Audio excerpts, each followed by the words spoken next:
Bonjour Rodolphe Durand. Bonjour Jean-Philippe. Rodolphe Durand, vous êtes professeur à HEC Paris et vous dirigez l'Institut Society and Organizations.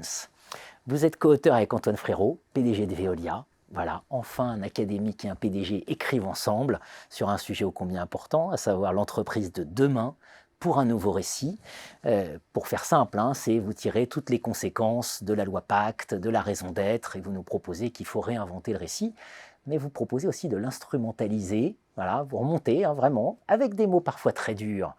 Et quand vous évoquez la crise financière, notamment, quand vous évoquez les salaires parfois des hauts dirigeants, indexés sur le cours de bourse, et la façon dont ça a pu être pousse au crime. Vous auriez peut-être pu d'ailleurs aussi évoquer les rachats d'actions, au passage.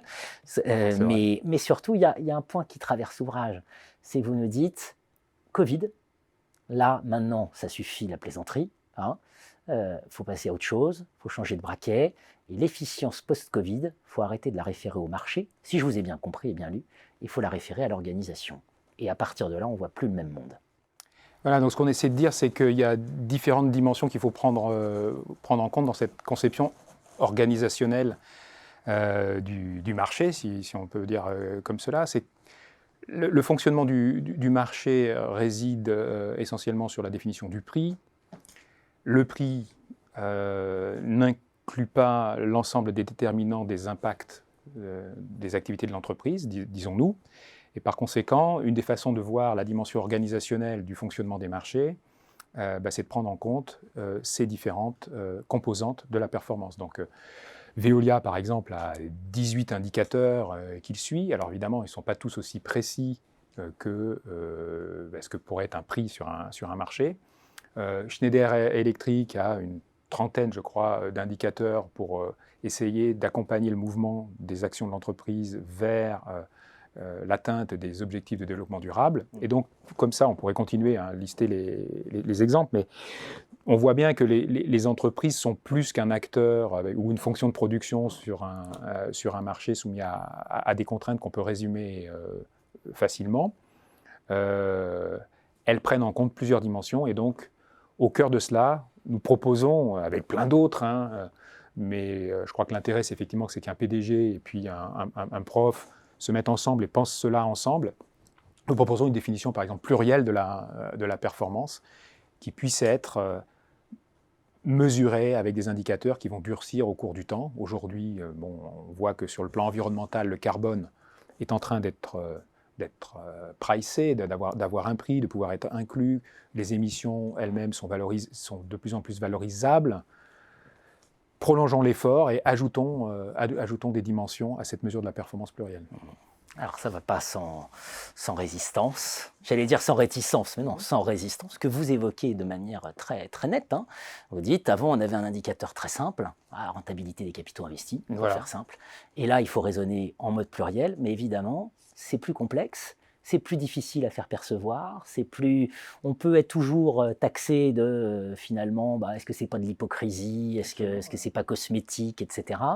Donc vous abordez toutes ces questions-là très franchement. Vous dites si maintenant on commence à être armé, notamment via les objectifs de développement durable. Et on dit aussi, oui, et alors ce dont on s'aperçoit, c'est que je pense depuis 2015-2016, non seulement les entreprises commencent à se saisir des enjeux climatiques, le rapport du GIEC, enfin l'ancien, puis maintenant le nouveau évidemment, le démontre, ça présente des risques importants pour leurs opérations, surtout si elles ont des actifs dans des usines. Si ce sont des assureurs. Ou des assureurs, voilà. Donc il y a énormément de secteurs qui sont directement concernés. Mais non seulement les entreprises le prennent en compte, mais les investisseurs le prennent de plus en plus en compte. Donc que ce soit au niveau européen avec la taxonomie dont on pense ce qu'on veut, qu'elle peut être trop ceci, pas assez cela, mais qui met sur la table le fait que les portefeuilles vont devoir être évalués et qu'on sent bien que c'est une démarche qui devra se poursuivre. Donc non seulement les entreprises, les investisseurs, et puis aussi les clients, les consommateurs, que ce soit des individus ou que ce soit des acheteurs par appel d'offres, incluent de plus en plus certains de ces critères. Donc ce qui était périphérique et un peu rhétorique ou marketing, dans le sens marketing, effectivement, communication, donc pas le bon sens du marketing, mais là, c'est un peu sa critique, finalement petit à petit gravite vers le centre. Ce qu'on dit aussi, c'est qu'il ne faut pas, et là peut-être certains lecteurs seront déçus, parce que on ne va pas jusqu'à dire qu'il faut imposer énormément de nouvelles réglementations sur les entreprises. Ce qu'on dit, c'est qu'en fait, c'est de la responsabilité des entreprises par rapport à leur raison d'être que de définir si elles veulent mettre le curseur seulement sur la shareholder value maximization, donc vraiment l'implémentation de pratiques qui vont maximiser effectivement la rentabilité, ou si elles veulent aller vers des gradients pour lesquels elles auront des retours aussi. Et donc, moi, je pense, je ne veux pas nécessairement inclure ici Antoine Frérot, mais donc moi, je pense que les retours peuvent être aussi plus importants que simplement la shareholder value maximization. On le voit sur les jeunes populations qui rentrent sur le marché du travail, ou même sur les plus anciens, le critère de sens, le critère d'engagement, le critère d'utiliser l'entreprise comme un bienfait pour la société, l'environnement, la réduction des émissions. Être apporteur de solutions, ça joue aussi.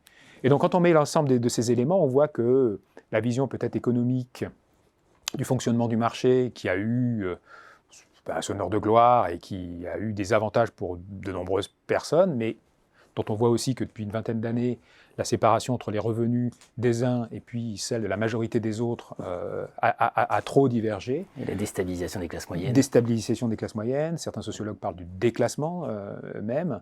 Eh bien, voilà, c'est le moment, en fait, cette décennie pivot entre 2008, la crise financière, et puis 2020, c'est un peu plus de 10 ans, mais enfin, on appelle ça la décennie pivot, ouvre aujourd'hui des opportunités pour repenser ce monde économique, en évitant, nous l'espérons, les clichés et l'attaque frontale sur l'entreprise, pour n'en voir que les côtés qui peuvent être parfois le fait de quelques-uns négatifs, mais pour surtout voir le côté positif et la puissance de mobilisation que ça a pour transformer la société. Deux points très intéressants. La question, mais je vous retrouverai dans une autre interview pour en parler, mais la question des activistes qui peuvent vous attaquer quand vous annoncez et vous avez mené une recherche primée sur le sujet, qui a fait beaucoup de bruit. Et un autre point, c'est la tyrannie du client, avec laquelle il faut rompre. Et là, on sait que c'est notamment Antoine Frérot qui milite beaucoup sur ce point-là, en disant qu'il faut éduquer le client et lui dire qu'il arrête de vouloir toujours le moins cher possible. S'il n'a pas cher, c'est que derrière, il y a des conséquences, parce notamment sociales dramatiques. Notamment dans les appels d'offres auxquels des entreprises de services comme celle d'Antoine Frérot, mais de nombreux autres, lorsque sur le papier, entre guillemets, dans l'appel d'offres, le prix représente 60% de l'ensemble des critères. Dans la réalité, beaucoup d'acteurs publics vont malgré tout retenir et donner plus de pondération encore à ce facteur, de peur d'être accusés de collusion d'intérêts, typiquement. Et ils doivent retourner devant leurs électeurs. Et si on leur dit je n'ai pas pris le moins cher parce qu'il y avait d'autres bénéfices associés, comment est-ce que l'électeur, si c'est effectivement un appel d'offres public, comment est-ce que l'électeur va le percevoir? Donc, pour se prémunir de ces questions-là, on prend le moins-disant plutôt que le mieux-disant. Donc ça, c'est sur les marchés publics, mais c'est pareil pour des marchés privés, probablement. Donc cette question de la tyrannie du client, c'est vrai que c'est pas quelque chose que peut-être qu'on en mentionne souvent, mais là, il était, je crois, important aussi de remettre chacun des acteurs, non seulement donc l'entreprise et les dirigeants, dont on a parlé tout à l'heure, les investisseurs, mais aussi, aussi les clients. Absolument. Voilà, on va continuer à creuser ensemble. L'entreprise de demain pour un nouveau récit. Antoine Frérot, Rodolphe Durand. Merci Rodolphe. Merci Jean-Philippe.